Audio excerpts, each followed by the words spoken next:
Hay novedades en la fase 2 de Project Playtime, así que vamos a verla. ¡Let's go!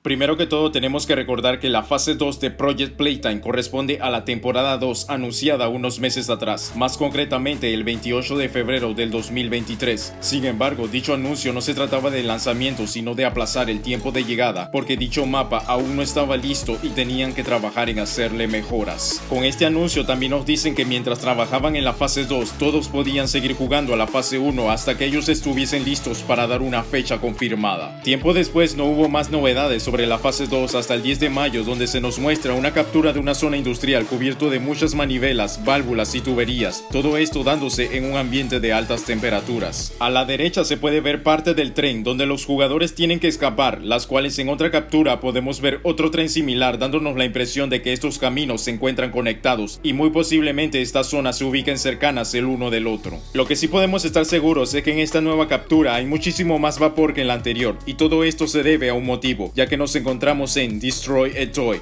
destruye un juguete, anteriormente conocido como el Recycle Mill, molino de reciclaje. Algunos detalles que podemos ver en el mismo: podemos mencionar que el fondo se trata del mismo núcleo presentado anteriormente. Existen pequeñas pasarelas para que podamos caminar a lo alto de la estructura y por supuesto anuncios de Pilla y Poca Pillar y Botsy Boo. Hubo un tiempo atrás donde nos presentaron un grappack que tenía que ver con altas temperaturas que encaja perfecto con los colores y temáticas de la fase 2. ¿Será que esta skin nos estaba adelantando la próxima actualización? ¿O es mera coincidencia? Actualmente no sabemos cuánto tiempo falta para la fase 2, pero teniendo en cuenta de que hemos recibido todas estas imágenes por 3 días seguidos, puede ser indicativo de que el lanzamiento de Project Playtime fase 2 se encuentre cerca.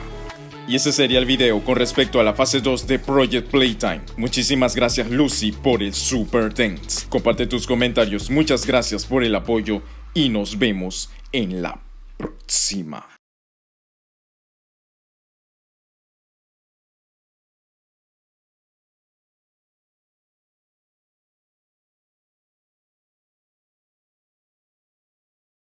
Este lugar no creo que sea el indicado para invitar a Mommy a una cita.